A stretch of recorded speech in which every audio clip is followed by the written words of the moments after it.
الكونكورد كانت بتطير من نيويورك لندن في أقل من 3 ساعات، أسرع من طيارات النهاردة بمرتين. كانت بتعدي سرعة الصوت ماخ 2 وعلى ارتفاع أكتر من 60,000 قدم. يعني الركاب كانوا بيشوفوا كيرف الأرض بعينيهم.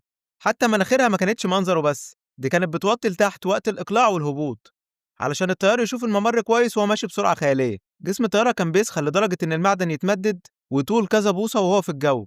العدد اللي اتعمل منها 20 طيارة بس، وما كانش فيها كلاس أول وكلاس عادي، لأن كل مقعد كأنه فيرست كلاس. 100 راكب بس، ومعاك شوب القصب بتاعك، وتمشي بسرعة جنونية. بس السرعة دي كان تمنها غالي، بتستهلك أكتر من 6700 جالون وقود في الساعة، وتذكرة الاتجاه الواحد كانت بحوالي 10,000 دولار بحساب النهاردة.